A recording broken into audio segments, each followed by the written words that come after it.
예수께서 이 땅을 찾아오셨습니다.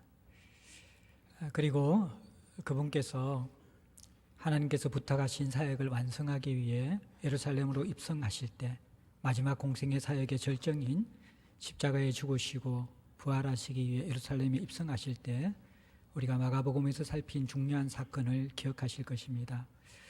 바로 잎사귀가 무성하지만 열매를 맺지 못하고 있는 무화과 나무를 저주하신 사건입니다.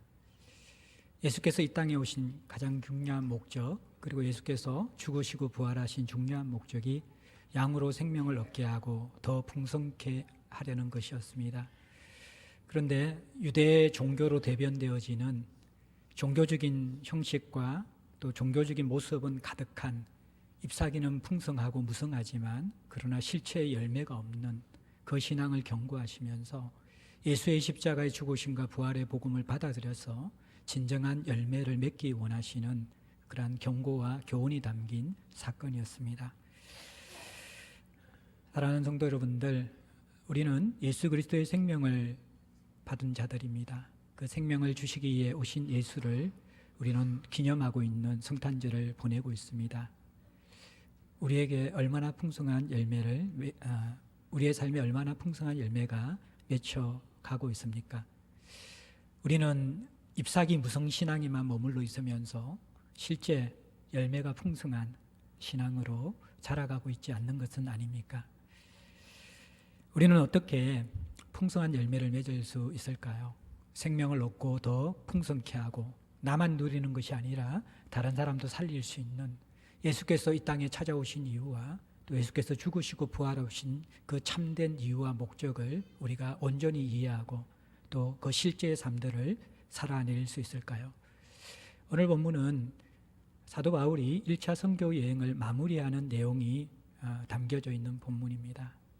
열심히 생명의 복음의 씨앗을 뿌린 바울 일행들이 이제는 이 선교 사역을 마무리하면서 열매를 맺을 수 있도록, 열매가 맺기까지 하나님 나라의 복음이 계속해서 전수될 수 있도록 그들이 수고하는 모습을 우리에게 보여줍니다. 오늘 저는 여러분과 함께 이 모습 속에서 참 우리의 신앙과 또 공동체의 열매가 맺혀지기에 필요한 세 가지 요소들을 함께 살펴보기를 원합니다. 먼저 첫 번째 모습을 보도록 하겠습니다. 지난 본문을 기억하시죠? 루스드라에서 바울 일행은 나면서부터 한 번도 걸어본 적이 없는 사람을 일으켜 세웠습니다. 사람들은 불치의 병에 걸려서 일어날 것을 기대하지 않았던 사람이 단순에 치유되어지는 것을 보면서 바나바와 바울을 제우스와 헤르메스 신으로 생각하며 숭배하고 제사를 지내려고 했습니다. 그때 이 바울 일행들은 하나님이 받아야 될 영광과 또 이들이 우상 숭배의 죄에 물들어 있는 그 가슴 아픈 현실을 바라보며 옷을 찢으면서 우상 숭배를 만류하고 자신들도 성정이 같은 인간이다, 그렇게 이야기하는 모습을 보았습니다. 사랑하는 성도 여러분들, 참 멋진 신앙 아닙니까?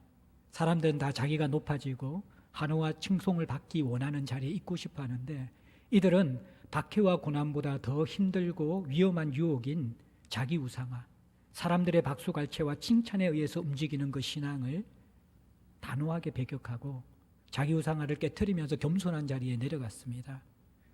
그러면 이 자신을 낮춘 바울 일행들, 이 사도들에게 하나님께서 어떻게 대우해 주시는 것이 합당합니까?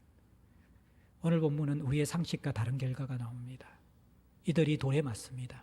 죽을 지경이 됩니다. 바울은 죽여서 죽을 지경이 되어서 루스드라 선 밖에 던져지는 모습이 오늘 본문에 나옵니다. 어떻게 이런 일이 일어납니까? 19절에 보면요, 유대인들이 안디옥과 이고니온으로부터 루스드라까지 찾아와서 루스드라 사람들을 선동해서 돌을 던졌다, 그렇게 이야기합니다. 여러분들, 참 이 안디옥은요, 루스드라로부터 비시디아 안디옥부터 뒤에 그 지도가 있거든요. 여러분들 이렇게 그 주보에 보면 비시디아 안디옥으로부터 루스드라까지의 거리는 대략 한 170km 정도 되는 먼 거리입니다. 그리고 이고니온에서도 왔다 그랬잖아요. 이 거리 역시 짧지 않는 45km 정도 되는 거리입니다. 이곳에서부터 바울을 죽이고자 하는 적개심과 열정을 가지고 적대자들이 찾아왔습니다. 그리고 루스드라 사람들을 선동했습니다. 충동했습니다. 아마 바울을 비방했겠죠. 이들은 지금 어리둥절한 상황입니다. 신으로 숭배하는 것도 마다하면서 옷을 찢고 있는 바울. 그들의 우상 숭배를 극구 만류해서 하지는 않았지만 왠지 그들은 지금 이 상황이 이해되지가 않고 무엇인가 허전하고 무엇인가 섭섭한 그 마음들이 남겨져 있었습니다. 그런데 이 유대인들이 이들을 선동하는 것이죠. 바울과 바나바, 이 사람들은 당신들이 그렇게 존경하고 숭배하는 제우스와 헤르메스 신을 우상이라고 생각하고 그것들을 멸하라고 온 너희들을 대적하는 그런 사람들이야. 너희들이 이들을 칭송할 것이 아니라 너희들이 소중하게 생각하는 그 신들을 경멸하는 이 사람들을 그만두어서는 안 된다. 그러한 아마 선동을 했을 것입니다. 그러니까 방금 전에 바울과 바나바를 신격화시키면서 칭송과 환호를 부리던 이 무리들이 금방 변덕스럽게 바뀌어져서 돌을 들어서 유대인들과 함께 바울 일행에게 돌을 던지는 것이 바로 이들의 모습이라는 것입니다. 여러분들, 얼마나 돌에 맞았는지 사람들은 바울이 완전히 죽은 줄 알았습니다. 그래서 성 밖에 내버리는 것을 볼 수가 있는 것이죠. 근데 이렇게 무리들이 변덕스럽게 사도들을 대했는데 오늘 본문에 이러한 고난과 박해를 이겨내는 돌에 맞아 죽을 지경에서 일어나는 바울의 모습을 우리가 볼 수가 있습니다. 20절 말씀해 보면 제자들이 둘러섰습니다. 이 제자들은 바울과 함께 선교 여행에 동참했던 몇몇 사람들과 그리고 또 루스드라에서 복음을 통해 회심한 자들이라고 볼 수 있을 것입니다. 근데 조금 우리가 이 본문을 더 깊이 보면 바나바는 왜 돌을 맞지 않았을까? 이런 질문을 하는 사람들이 생깁니다. 바울은 이제 돌에 맞아 죽어서 던져졌는데 바나바는 돌을 이제 상황적으로 볼 땐 돌에 맞지 않았던 것 같아요. 아마도 대부분 성경학자들은 어떤 연유에서인지 알 수 없지만 돌을 맞는 그 자리에 바나바가 없었을 것이라고 그렇게 추측을 하고 있습니다. 그리고 나서 바울이 죽은 것 같아서 성 밖에 던져졌을 때 바나바를 비롯한 선교의 동료들과 그리고 루스드라의 회심한 자들이 둘러서서 정말 바울이 죽었으면 장사를 지내려고 기다리고 있었습니다. 장례를 치러주려고. 그런데 이 죽은 줄 알았던 바울이 갑자기 벌떡 일어서는 것입니다. 그리고 나서 여러분들, 이 바울이 어떻게 합니까? 그 성에 들어갔다가, 20절 보십시오. 그 성에 들어갔다가, 그 성이 어떤 성입니까? 방금 자기를 돌로 쳐서 죽였던 루스드라 성입니다. 그 성에 다시 들어가요.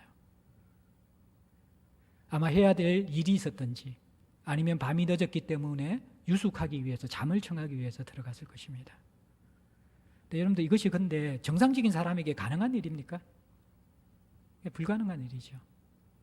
그리고 또 여러분들, 그 이튿날 보십시오. 바울은 바나바와 함께 드베로 갑니다. 드베는 루스드라에서 97km, 대략 100km 정도 떨어진 곳이거든요. 돌에 맞아서 거의 죽을 지경에 이른 사람이 100km의 먼 거리를 여행합니다. 왜 갔습니까? 생명을 부지하기 위해서 도망갔습니까? 아닙니다. 드베에 가서도 복음을 전해서 많은 제자들을 얻었습니다. 드베에서는 아마 박해나 핍박에 대한 기록이 없는 것을 봐서 대적자들이 그곳까지 따라오지는 않았던 것 같습니다. 이곳에서 많은 제자들을 얻는 바울의 모습을 봅니다. 무리들의 변덕스러움과 전혀 상반되어지는 바울의 우직함을 볼 수 있죠. 바울은 한호와 칭송을 받든지 아니면 모욕과 박해와 돌에 맞아 죽을 지경에 이르든지 상관없이 복음을 위하여 전진하고 일어서는 오뚜기 신앙을 가진 사람이었습니다. 사랑하는 성도 여러분들, 열매는 어떻게 맺어질까요? 열매는 바로 이러한 부활의 신앙, 일어나는 신앙으로 맺혀지는데요. 우리가 영적 원리를 잘 알아야 되는데 대적자들의 방해와 공격들이 얼마나 집요하고 끈질기고 포기하지 않는지 우리는 주목할 필요가 있습니다. 170km 되는 비시디아 안디옥에서 찾아옵니다. 45km 되는 이고니온에서 찾아옵니다. 바울을 죽이려는 사람들이 끊임없이 바울이 사역하는 동안 따라다닙니다. 무슨 말입니까? 우리가 생명을 얻고 하나님 나라를 향하여 걸어가고 살아갈 때에 우리를 대적하는 대적들은 집요할 만큼 포기하지 않는 자들이고 끈질긴 자들이라는 것입니다. 우리를 공격하는 자들이고 우리를 대적하는 자들입니다. 우리는 이 복음을 믿게 되어지면 방해 없이 시온의 대로만 열릴 것이라고 생각합니다. 그러나 우리는 하나님 나라를 거스리는 이 세상 속에서 살아갑니다. 세상은 우리를 미워하는 곳입니다. 그리고 우리가 영적으로 자라나는 것을 가장 싫어하는 영적 존재가 있습니다. 그들은 포기하지 않고 끝까지 집요하게 우리를 추적해 올 것입니다. 무서운 것이죠. 그런데 더 무서운 것이 뭔지 아십니까? 이 대적자들의 집요한 포기하지 않는 방해보다도 신앙의 힘이 더 강력하고 힘이 있다라는 것입니다. 신앙은 우리를 죽을 지경에 던져 놓을지라도 다시 일으켜 세우는 힘이 있다라는 것입니다. 바울이 여기 일어나라는 이 단어가 아티스템이라는 단어이거든요. 이 아티스템이라는 단어는요, 예수님의 부활에 사용되었던 그런 단어입니다. 이 단어를 보면서 실제로 어떤 학자들은 바울이 기절한 것이 아니라 죽었다라고 설명하는 사람도 있는데, 저는 그 이후에 바울의 간정이나 내용을 볼 때 죽은 것 같지는 않습니다. 고린도후서에서 자신이 돌에 한번 맞은 것을 표현하는데 그때 죽었다라는 표현은 서지 않습니다. 죽을 지경에까지 이르렀기 때문에 죽었다기보다는 죽을 지경에서 살아났다라고 생각해야 되는데, 근데 이것이 실제적으로 예수님을 일으키신 부활의 능력이 바울을 사로잡아서 일어난 일이라는 것입니다. 생각해 보십시오. 아무리 사람이 담대하고요, 우직하더라도, 뚝심이 세더라도요, 돌로 자기를 쳐 죽인 그 성에 다시 들어갈 그러한 사람들은 없습니다. 그것은 설령 자기 어떤 만용 때문에 가능하다고 합시다. 죽을 지경에 돌을 맞은 사람이 몸이 성하겠습니까? 그 몸으로 그 이튿날 더베까지 100km를 걸어간다는 것은 초자연적인 역사거든요. 아픈 사람을 할 수 없다라는 것입니다. 그것은 자신의 의지와 뚝심으로 한 것이 아니라 하나님께서 붙드시는 힘에 사로잡혀서 바울은 이끌려갔다라는 것입니다. 사랑하는 성도 여러분들, 제가 여기에서 말씀드리는 것은 열매를 맺기 위해서 여러분들의 의지를 더 강하게 하라는 말이 아닙니다. 여러분들이 더 뚝심을 가지라는 말이 아닙니다. 오뚜기 같은 불굴의 그런 고집을 가지라는 말이 아닙니다. 물론 하나님이 우리의 기질도 사용하시기 때문에 그것이 유익하기도 하지만, 여러분들 아셔야 될 것들은요, 신앙은 또 이 영적 세계는요, 그러한 기질이나 뚝심으로 갈 수 없는 길이라는 것을 여러분들이 아셔야 돼요. 안 되는 것입니다. 바울이 다메섹 이 교회를 핍박하기 위해서 달려가는 그 모습은 종교와 율법의 모습이라는 것입니다. 예수를 따르는 복음의 모습은 제가 설교할 때 뭐라고 이야기했습니까? 엎드러지는 것입니다. 빛을 보고 엎드러지는 것입니다. 그것이 바로 성도의 모습이라는 것이에요. 우리는 이 땅을 살아가면서 죽을 지경에 이를 때가 많이 있습니다. 내 건강 때문에, 자식 문제 때문에, 가정의 문제 때문에, 직장의 문제 때문에, 경제적인 문제 때문에 여러 가지 상황 속에서 우리는 죽을 지경에 빠질 때가 있습니다. 뿐만 아니라 우리는 복음을 위해서 살아간다면 더 죽을 지경에 여러분들은 빠지게 될 것입니다. 바울처럼 모욕을 당할 것입니다. 사람들의 공격과 비난을 받을 것입니다. 내가 일을 하기 때문에 더 많은 그런 저항들과 어려움들을 여러분들은 경험하게 될 것입니다. 죽을 지경에 이르를 것입니다. 바울이 돌에 맞아서 내가 저들에게 생명을 주기 위해서 이렇게 노력했고, 하나님 앞에서 자기 우상을 깨뜨리고 내 자신을 그렇게 낮추었는데 내게 돌아오는 것은 돌에 맞아 죽는 것밖에 없는가? 그 자기 연민에 빠졌다라면 바울의 선교 여행도 끝이고 선교의 열매도 더 이상 드러나지 않았을 것입니다. 그런데 이때 하나님께서 개입하십니다. 어떻게 개입하십니까? 부활의 능력과 생명으로 일으켜 세우는 것입니다. 사랑하는 성도 여러분들, 신앙에서 이런 것을 경험해 보셨습니까? 죽을 것 같았는데, 다 닫혀져 있는데, 가망이 없는데, 근데 하나님께서 이렇게 세우시는 것입니다. 이것이 복음이고 이것이 부활의 능력이라는 것입니다.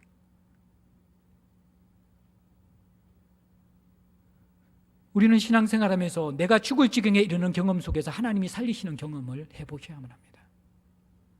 그것이 세상살이에서 당하든 주님을 섬기면서 당하든, 복음은 세상을 이기는 것이기 때문에 내 힘으로 이기는 것이 아니라 예수께서 우리를 사로잡아 건져 올리시고 이렇게 세우신 것이 복음이기 때문에 그것을 경험할 때 복음의 역동과 생명이 드러나게 되는 것입니다.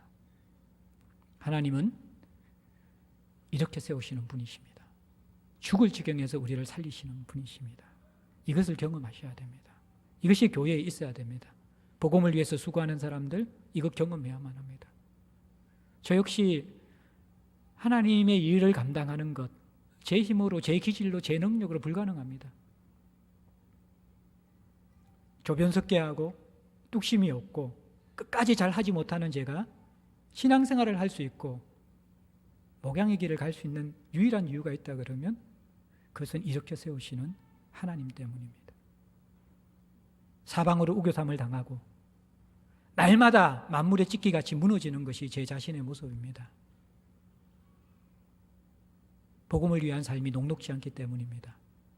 그런데 그보다 더 강한 것은 그러한 나를 하나님께서 이렇게 세우신다라는 것입니다. 살리신다라는 것입니다. 힘을 주신다라는 것입니다. 자기 힘으로 신앙생활을 하면 안 됩니다. 많은 사역자들이 우울증과 이 정서적인 공황과 마음의 질병을 많이 앓고 있습니다. 예, 우리 힘으로 안 된다라는 것입니다. 이러한 일들이 하나님이 부활의 능력으로 이렇게 세워주셔야만 합니다. 이 은혜가 저와 여러분들에게 있기를 소망합니다. 두 번째 우리가 열매 맺기 위해서 필요한 부분이 무엇입니까? 그것은 21절부터 25절에 나오는 열매 맺기 위해서 필요한 삼중적인 동력이 있어야 됩니다. 삼중적인 동력 어떤 내용인가 살펴봅시다. 하나는 바울 일행, 다시 말해서 목양자들의 수고와 봉과 가르침이 드러납니다. 더베에서 바울은 굉장히 중요한 결정을 합니다. 많은 사람을 제자들로 삼은 다음에 21절에 뭐라고 이야기합니까? 루스드라와 이고니온과 안디옥으로 돌아가기로 결정합니다. 그래서 바울이 1차 선교 여행을 마무리하면서 더비에서 이제 안디옥으로 철수하는 여정이 여러분들 어떻게 되어집니까? 지도를 보십시오, 여러분들. 거기에 보면 이 결정은 보면 이들이 이제 더베에서 이고니온으로 갔다가 루스드라로 갔다가 이고니온으로 갔다가 비시디아 안디옥으로 갔다가 쭉 내려와서 버가에서 말씀을 전합니다. 25절에 보면 버가는 마가가 예루살렘으로 돌아갔던 곳이거든요. 그러니까 아마 마가가 이 사건을 일으켰기 때문에 제대로 복음을 못 전했던 것 같아요. 그곳에서 다시 말씀을 전하고 아달리아라는 항구 도시로 가서 거기에서 배를 타고 수리아 안디옥으로 돌아갑니다. 그런데 이것은 굉장히 상식적이지 않는 결정이거든요. 왜냐 그러면 수리아 안디옥으로 가는 편한 길과 빠른 길이 있습니다. 어디입니까? 여러분들 보십시오. 지도를 보면 더베에서 다소로 갑니다. 다소에서 배를 타면 안디옥까지는 금방 갑니다. 그런데 이 더베에서 루스드라와 이고니온과 안디옥과 이 버가를 거쳐서 아달리아를 거쳐서 거기서 배를 타고 수리아 안디옥으로 가는 것은 적어도 3배, 4배 더 먼 거리의 길이라는 것입니다. 여러분들, 바울이 1차 선교 여행에 시간을 할애한 것이 2년 정도거든요. 주 47년부터 49년까지 2년 정도 선교 여행에 시간을 할애합니다. 그리고 이들이 이 선교 여행한 거리가 2440km입니다. 2440km. 우리 정민권 집사님 이제 그 장례하고 또 우리 오경석 장로님 장례가 이렇게 부산하고 거제에서 났는데 다 그게 380km예요. 찍어 보니까 2240km는 그 5배. 차도 없는 그 시간에 그 시대에 그 거리를 2년 동안 돌아가면서 이들이 호의호식 하고 호텔에서 자고 값진 음식을 먹었습니까? 가는 곳마다 비난을 당하고 핍박을 당하고 쫓겨나고 그런 인생을 살았습니다. 여러분들 노숙 생활 여러분도 한번 해보십시오.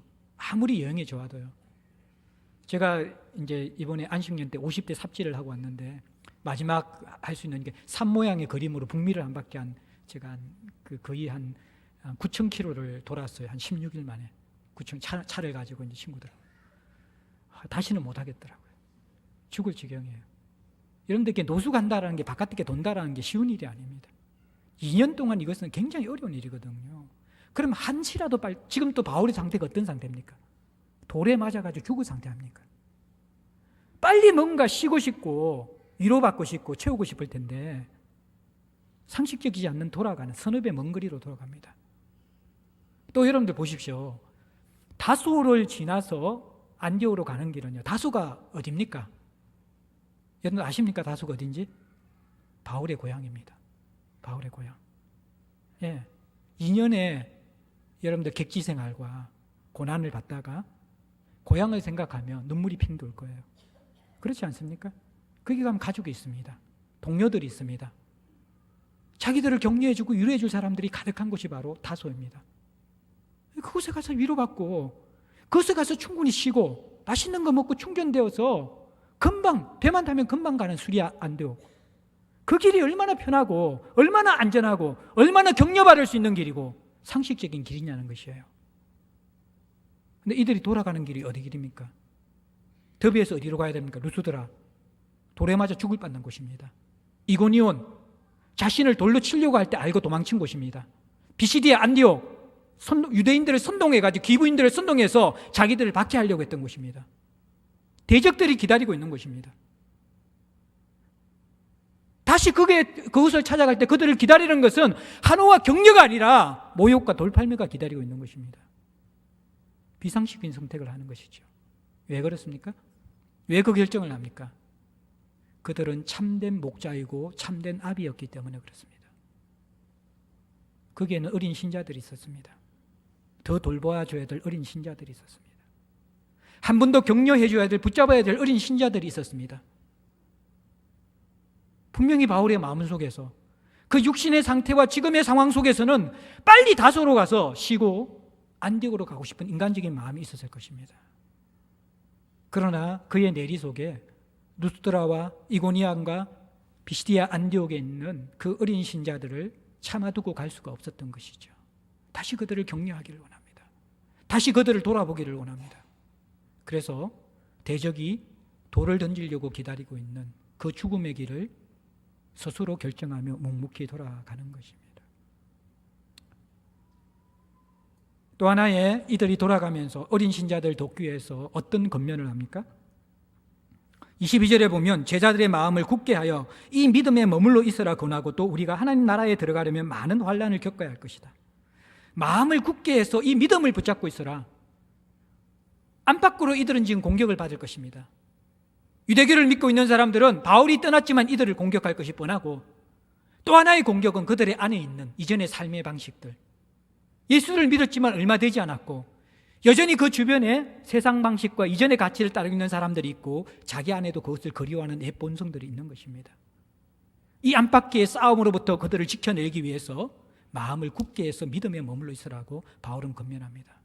그리고 하나님 나라에 들어가는 것은 환난을 통해서 들어가는 길이다. 너희들이 지금 이 받는 환난이 이상한 것처럼 여기지 말라고 그들의 신앙을 북돋아주고 격려해주고 그들을 온전하게 세워줍니다. 근데 또 이것이 설득력이 있는 것이 무엇입니까?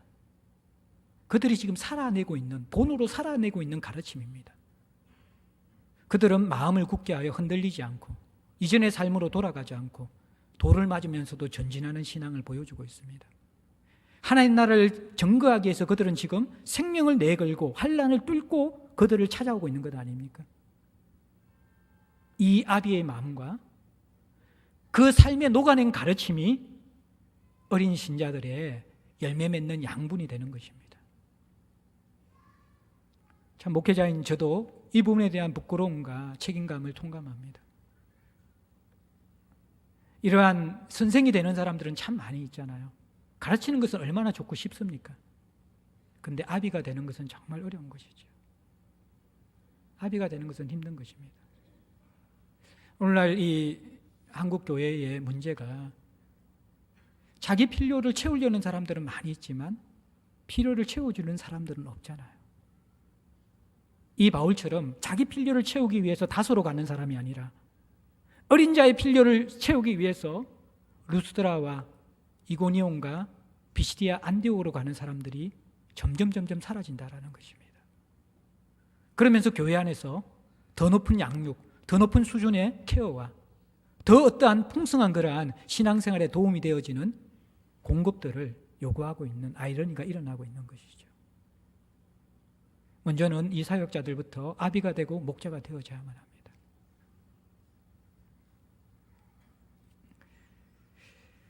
또 하나 열매 맺기 위해서 이제 첫 번째 이 목회자의 수고와 본이 필요한 동시에 또 하나의 요소가 있습니다. 그것은 23절에 나오는 각 교회에서 장로들을 택하는 것입니다. 금식 기도하며 택한 것이죠. 사람을 세우는 것은 굉장히 중요합니다. 공동체의 리더를 세우는 것에 의해서 공동체의 건강성이 좌지우지됩니다. 어떤 사람이 리더니까 따라가지고 그 공동체가 많은 영향을 받습니다. 그래서 금식하면서 사람을 세우는 것입니다. 각 교회의 사람을 세운다는 말은 복음을 전한 지 얼마 되지 않는 그런 지역이잖아요. 길어봐야 돌아가는 거리까지 생각하면 이 사람들이 길어봐야 1년 반 정도 신앙생활했고 루스드라 사람들은 얼마 되지 않았을 것이고 이런 사람들에게서 장로를 뽑는 거예요. 다 어린 자들인데 기도하면서 뽑아야 되는 것이죠. 예. 그럼에도 불구하고 이 교회가 있는 곳에 공동체가 있는 곳에 섬기는 사람이 필요하기 때문에 바울은 이들을 세웁니다. 기도하면서 잘 분별하면서 세웁니다. 혼자서만이 양육할 수 없어요. 우리가 지금 종교개혁 500주년이잖아요. 어떤 의미에서는 캐톨릭만 종교개혁을 해야 되는 게 아니라 개신교도 종교개혁을 해야 되거든요. 만인 대제사 상설. 종교개혁 이후에 우리는 어떤 의미에서는 평신도와 사역자의 구분은 없어진 것입니다. 다 사역자예요. 다 사역자. 저는 목회 사역자이고 여러분은 그냥 사역자예요. 모든 사람들이 다 똑같아요. 한 백성이고 한 성도입니다. 그런데 오늘 한국교회의 이러한 부분들이 잘못되어진 것이죠. 꼭 우리가 이 루스드라 사람과 같은 그런 신앙생활을 해요. 사역자들을 우상 숭배한, 어떻게 보면 제우스나 헤르메스처럼 높여놨다가 또 그 사람들이 무너지면 완전히 또 자기 신앙도 다 잊어버리면서 다 이렇게 흔들려져 버리는 그런 신앙들이라는 거예요. 중요한 것이 뭡니까? 바울은 지금 떠나가야 되고 혼자서 사람을 세울 수가 없어요. 그래서 목회자 혼자서 교회를 세우는 것이 아닙니다. 우리 교회는 그 철학과 그 가치 유산을 오랫동안 가지고 있었습니다. 그래서 여러분들이 우리 공동체를 지금 함께 세우고 동력하고 있는 거예요. 너무 귀한 자산이고 귀한 여러분들의 본이라고 저는 생각이 들어집니다. 저는 정말 하나님이 주신 탁월한 그런 목회자의 영향력을 무시하는 것은 아닙니다. 그분이 한 번의 메시지를 통해서 수천 명, 수만 명에게 영향을 줄 수 있고 감동시킬 수 있고 그들의 삶을 변화시킬 수 있다고 저는 생각합니다. 엄청난 것이죠. 그런데 묻습니다. 다음 세대가 길러질 수 있을까요? 다음 세대는요, 복음의 전수는요, 카리스마적인 한 명이 그 당대의 영향력을 준다고 해서 저절로 이루어진 것이 아니라는 것입니다. 복음의 전수는 무엇으로 일어나는 것입니까? 이 장로들이 세워져야 되는 것이죠. 직분적인 장로가 아니라 복음을 전수할 수 있는 리더들이 세워지는 곳에 열매가 일어나게 되는 것입니다. 오늘 한국교회 문제가 저는 고의적으로 했다고는 생각하지 않습니다. 대형교회는 리더십이 이게 건강하게 갈려질 수가 없는 그런 상황인 것이죠. 어떻게 수만 명을 이끌어가는 그 리더십, 그것을 감당할 수 있는 능력이 있는 사람을 쉽게 찾을 수가 있겠어요? 그리고 그 리더십은 하루아침에 이루어진 것입니까? 몇십 년의 사역을 통해서 그게 이루어진 것 아닙니까? 누가 와서 초짜가 아무리 능력이 많더라도 감당하지 못합니다. 정말 건강하게 교회가 유지되려면 어떻게 해야 합니까? 크든 작든 간에 장로들이 있어야 되는 것이죠. 이 장로들이 누구입니까? 바울 이랑들처럼 복음을 전수할 수 있는 사람. 저는 제 목회의 비전과 꿈과 변화의 핵심이 바로 이것입니다. 저는 이 교회에 언젠가는 떠나가게 될 것이고 제자들 교회는 주님 오실 때까지 계속 지속될 것입니다. 참 우리 교회가 건강하기 때문에 담임 목사가 바뀌더라도 잘 건강하게 지탱해 왔습니다. 여러분들 교회를 세워왔습니다. 그런데 한 가지 더 기대하고 부탁하는 게 있다 그러면 교회의 일을 하는 일꾼들 뿐만 아니라 사람들에게 생명을 전수하는 복음 전수자가 우리 교회에 있어야 된다는 것입니다. 그래야지 재생산이 이루어져요. 사람을 살려낼 수가 있어요. 얼마나 이것이 중요한 일인지 모른다라는 것입니다. 바울은 그래서 동력자를 세워놓습니다. 그리고 그들을 통해서 함께 하나님 나라를 일구어 나가려고 합니다. 목회자 혼자서 절대로 교회를 할 수가 없습니다. 함께 이 일꾼들, 리더들이 많이 세워지고 동력자가 세워져야만 합니다.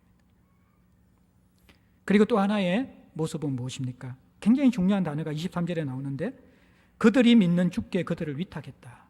그들이 누굽니까? 세워지는 장로들이죠.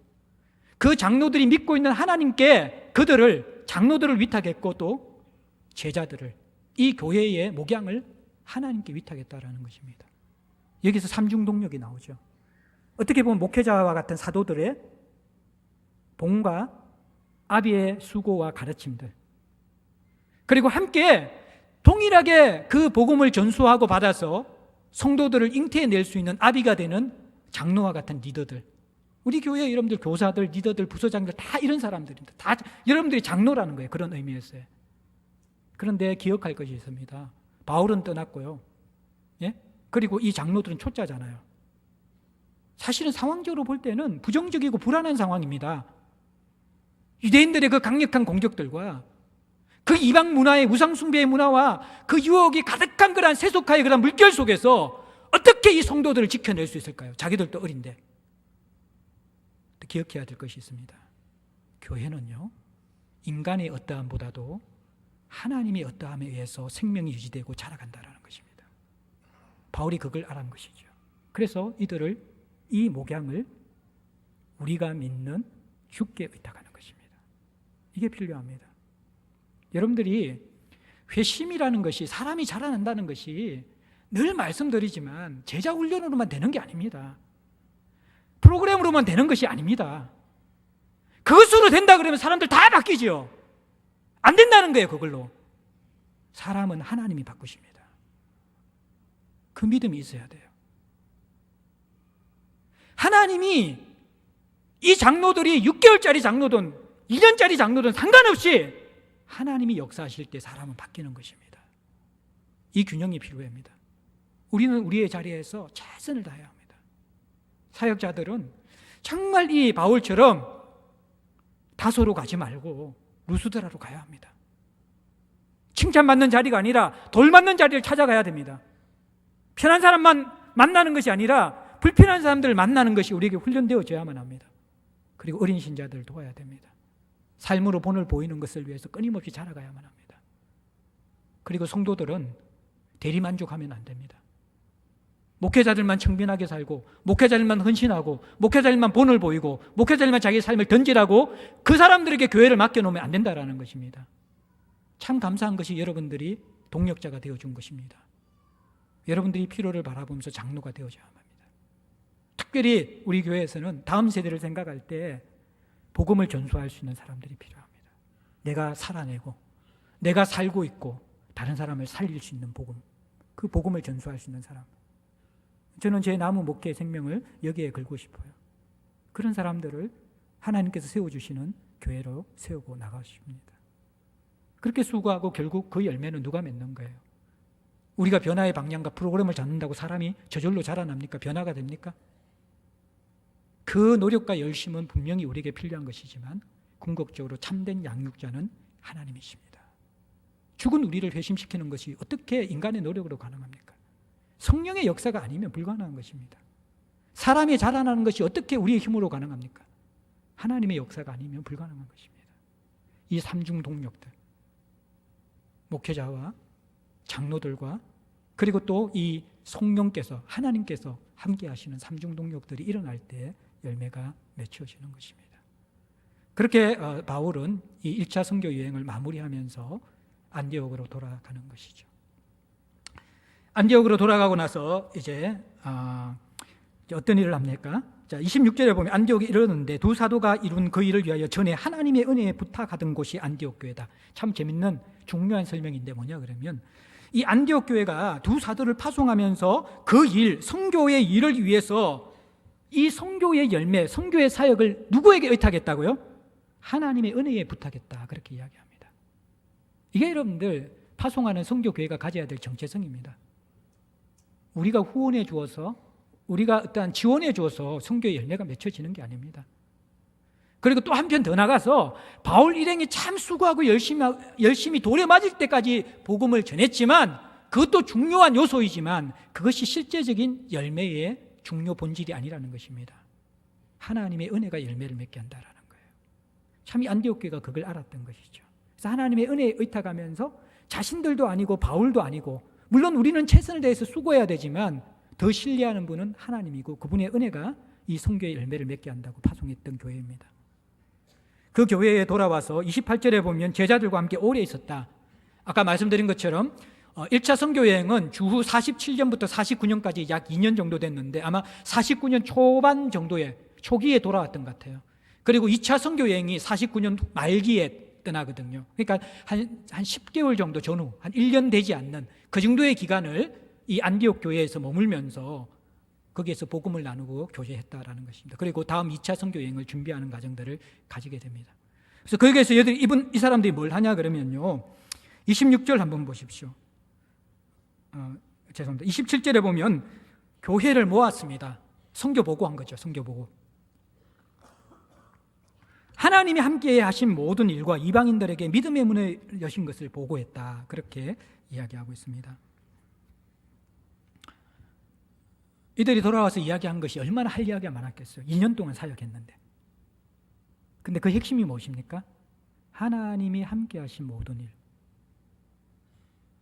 버가에서 마가가 돌아간 일, 비시디아 안디옥에서 유대인들과 기부인들을 선동해서 자기들이 어려워진 일들, 이고니온에서 돌을 가지고 이렇게 쳐 죽이려는 계획까지 알아서 죽을 뻔했는데 겨우겨우 도망쳐 나왔던 일들, 루스드라에서 진짜 돌에 맞았던 그런 일들, 2년 동안의 전도 여행 가운데 여러분들 얼마나 간증할 것이 많겠어요? 얼마나 이야기할 것이 많겠어요? 그런데 그들의 포커스가 뭐냐 그러면 내가 어떤 고생을 했고 내가 어떤 경험을 했고 그게 중심이 아니라는 것입니다. 이 모든 일 가운데 하나님이 행하신 일, 하나님이 어떤 분이고 하나님이 어떤 일을 행하시는가, 그것을 나누고 있다는 것입니다. 그리고 그들의 관심은 무엇입니까? 내가 고생한 것이 아니라 이방의 믿음의 문을, 이방인들의 믿음의 문을 여셔서 그들에게 구원의 역사, 복음의 역사가 일어난 것, 영혼이 변화되어지는 것, 하나님 나라가 확장되어지는 것, 사람이 변화되어지는 것, 그것들을 지금 이 선교 보고 속에서 나누고 있는 것입니다. 열매를 맺으려면 죽을 지경에서 일으키는 부활신앙도 필요하고 말씀드린 삼중적인 동력도 필요한데 또 하나가 필요한데 그것은 뭐냐 그러면요, 하나님이 함께 하신 역사들을 풍성하게 나눌 때 더 풍성한 열매가 맺혀지는 것입니다. 저희 제자들 교회가 참 감사한 것은요, 저는 사실은 제가 이제 교회의 풀타임 목회자로서의 경험은 제자들 교회가 처음이잖아요. 다른 교회가 어떤 교회인지 몰라요. 경험을 안 해봐가지고. 저는 이제 좀 기준이 높아가지고, 우리 소그룹이 좀 더 이렇게 잘 됐으면 좋겠고, 뭐 이런 그게 있어요. 그런 것 때문에. 근데 실제로 또 객관적으로 이게 상대적으로 이게 비교해서 보면요, 저희 교회의 성도들이 참 착해요. 이런 말 하면 손해 볼 것 같아요. 어쨌든 이렇게 착한 것 같고요. 또 우리 소그룹이 생각보다는 정말 다른 교회에서 부러워하는 소그룹이에요. 근데 그거 아셔야 돼요, 여러분들.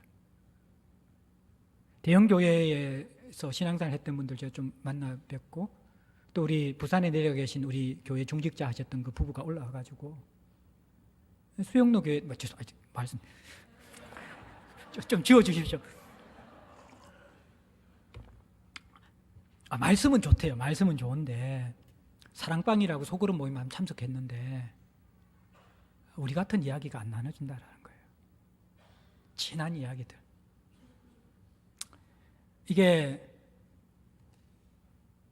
정말 나누어줘야 될 이야기는 두 가지가 있어야 되거든요. 그건 뭐냐 그러면 참 우리의 어떤 죄인된 우리의 비참함과 연약함들 있는 모습 그대로 잘 좀 나눠줘야 되거든요.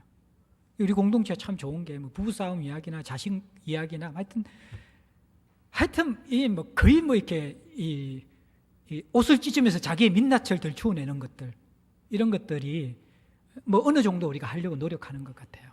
너무너무 그게 필요한 거거든요. 나눔이 죽게 되는 중요한 이유가 뭐냐 그러면요, 종교적인 나눔. 힘들지만 하나님이 함께해서 저는 괜찮아요. 정말 그럴 수 있어요. 정말 그럴 수 있어요. 그런데 내 마음속에서는 그런 사람은 그런 나눔을 해도 괜찮아요. 근데 실제 그렇지 않는데 늘 나는 돈 걱정이고 늘 나는 자식 걱정이고 나는 늘 이렇게 노후 걱정이고 늘 염려와 근심이 가득한데 교회 와서 나눌 때는 하나님 은혜로 잘 살지요. 그 나눔은 아무 도움이 안 됩니다. 좀 우리가 와가지고 세상 사람들이 술 마시며 할 수 있는 이야기를 우리는 성령의 출에 취해서 좀 할 수 있어야 되는 것이죠. 예. 그게 이렇게 부부가 같이 있으면 너무 힘들면 형제들끼리 또 자매들끼리 좀 따로 모여가지고 좀 이야기하고 하면서 좀 울기도 하고, 예? 또 한탄도 좀 하고. 제가 늘 이야기했지만 죄송합니다. 지랄 모임이라 그랬잖아요. 좀 우리의 깊은 곳을 끄집어내는 그런 나눔들이 좀 있어야지 우리가 숨통이 좀 튀어지거든요. 언제까지 늘 거룩한 척, 언제까지 늘 그런 척, 그렇게 사는 척. 실제는 안 그런데 한꺼번에 모든 것을 다 나누는 게 아니라 관계가 깊어지면 조금씩 투명하게 마음을 나눌 수 있어야 돼요. 우리가 존재를 나눌 수 있어야 돼요. 근데 그러한 나눔은 우리가 조금 되는데 또 그것만 있어서도 안 돼요. 삼나눔 실컷 했는데 하나님이 함께 하신 일이 없으면 나도 힘들고 너도 힘든데 다 힘든 사람이 모여가지고 서로에게 짐을 같이 다 던져줘가지고 돌아올 때 되면 내 짐뿐만 아니라 다른 사람 짐까지 져가지고 완전히 찌그러져가 그렇게 나오는 거예요. 그런 나눔이 되면 안 된다는 것이죠. 하나님이 함께 하신 일들에서 나눠야 되고요. 그리고 또 어떻게 보면 나뿐만 아니라 복음을 통해서 다른 사람이 살아나는 일들, 이런 것들이 많이 나누어져야지 공동체가 풍성해지는 것입니다. 우리 조금 있으면 우리 청소년부 태국 선교 가잖아요. 이 선교 갔다 온 애들이 회심을 하고 얼마나 삶이 바뀌어요, 우리 자녀들이. 바울들이 미얀마 갔다 왔잖아요. 벌써부터 또 이렇게 내년에 갈 거 기대하고 막 신청자들이 많대요. 얼마나 감사해요. 그들이 한국 사회가 여러분들 정말 찌들린 사회거든요. 숨막히는 사회라는 거예요. 물론 여러분들이 가족여행 가는 거 좋고 정말 어떻게 해외여행 가는 거 제가 막지 않는 사람인지 알잖아요. 그죠? 그런데 그렇게 하시더라도 좀 이 선교여행도 좀 가십시오. 그게 여러분들 인생의 시야와 관점들이 바뀌어질 수 있다는 것입니다. 내년에 이제 우리가 또 그 선교학교 하고 나서 단기 선교 쭉 가는 그게 있을 텐데 저도 좀 목회 지장만 안 되면 조금 이렇게 가고 싶은 마음이 있어요. 가서 정말 선교 현장을 보고 선교사님과 좀 교제하고 제 마음이 다시 매너리즘에 빠지지 않고 좀 살아있고 싶은 꿈틀거리고 싶은 그 마음들이 제 안에 있어요. 좀 여러분들이 이 하나님 앞에서 이 복음이 확장되는 것에 대한 관심을 가져야 됩니다. 참 제가 감사한 것은 어쨌든 사도행전 설교의 후유증이 큰 것 같아요. 이 메시지를 듣고 나서 한 몇 가정이 이제 내일 다음 주에 여러분들 인사시켜 드릴 거예요. 작은 교회를 섬기기 위해서 떠납니다. 우리 교회에서 파송합니다. 말씀 들어서 부딪혀 가지고 도저히 못 있겠대요. 하나님 왜 이 말씀을 주셔가지고 사정을 주셔가지고 이때 떠나 보냅니다. 그리고 또 오늘 우리 장경혜 집사님 태국 떠나세요. 이분이. 그리고 내년에 또 떠날 것 같은, 거의 떠날 것 같은 가정이 또 있어요. 참 저는 감사한 것 같아요. 감사한 것 같아요. 우리 교회가 어쨌든 이 복음 때문에 계속해서 우리가 하나님 앞에 흔들리면서 내 안전하고 익숙한 자리를 박차고 나서 움직이고 있는 것들, 이런 이야기와 감정들이 많이 있어야지 교회가 살아나거든요. 하나님이 이야기가 나와야지, 하나님 이야기가 나와야지 교회는 살아나는 것입니다. 이 안디옥 교회가요, 정말 이 얼마나 은혜 받겠어요. 그들이 기도하고 파송했는데 거의 반년 이상 한 10개월 정도 교제하면서 끊임없이 하나님의 역사를 들으면서 그들의 마음도 뜨거워지는 거예요. 뜨거워지는 거예요. 우리 교회가 이런 불씨를 가진 사람들이 많아야 되고요. 그 불씨를 나누는 사람들이 있어야지 교회가 활활 타게 되는 것이죠. 하나님 이야기할 수 있도록. 사랑하는 성도 여러분들, 이제 주님께서 오신 이 성탄의 계절에 우리에게 기대하시는 것은 잎사귀 무성신앙이 아니라 열매 풍성신앙입니다. 어떻게 열매를 맺을 수 있을까요? 오늘 본문에서 나오는 세 가지는 이 1차 선교의 열매를 맺기 위해서 몸부림치며 수고하는 이 사도들의 모습에서 나오는 것은 먼저는 죽을 지경에서 일어나는 부활신앙을 경험하는 것입니다. 이걸 한번 우리가 경험해야지 세상에 짓눌리고 치이지 않고 벌떡 일어서고 복음을 위해서 다시 루스드라에 들어갈 수 있고 더베까지 걸어갈 수 있는 사람들이 되어집니다. 내 힘으로 하는 것 아니라 새 힘으로, 성령의 힘으로 일어서는 것들 경험할 수 있기를 축복합니다. 그래서 또 우리 삼중동력이 정말 일어나야 돼요. 만인 대제사장 종교개혁 시대에 목회자는 목회자대로 봉과 수고와 아비가 되는 또 진리에 대한 가르침을 붙잡고 살아내는 그런 모습이 있어야 되고, 여러분들은 영적 소비자가 되는 것이 아니라 다들 장로가 되어져서 정말 신앙생활한 지 얼마 되지 않았더라도 이들 다 뭐 얼마 되지 않은 사람들이죠. 그러나 우리에게는 예수 그리스도가 주신 은혜가 있기 때문에 그 생명과 은혜를 나누면서 회심과 성장과 재생산을 할 수 있는 그러한 복음이 전수되어지는 그러한 동력이 일어나야 되고요. 무엇보다도 하나님이 우리의 교회의 주인이시고 우리의 교회의 생명을 하나님께 위탁하는 믿음과 그분을 따라가는 그러한 신앙의 여정들이 우리에게 있었으면 좋겠습니다. 그래서 우리 공동체가 이 안디옥 교회에서 나누어진 복음의 교제들, 하나님이 하신 일들을 나누는 교제들과 또 이방의 문이 열려지는 사람들이 회심하는 그 일들을 우리가 함께 나눔을 통해서 그 나눔의 열매가 또 다른 열매를 맺을 수 있는 그러한 열매 맺기까지 함께 손에 손을 잡고 동력할 수 있는 저와 여러분들 될 수 있기를 주의 이름으로 간절히 축복합니다. 함께 찬송 드리겠습니다. 622장 찬송 드리겠습니다.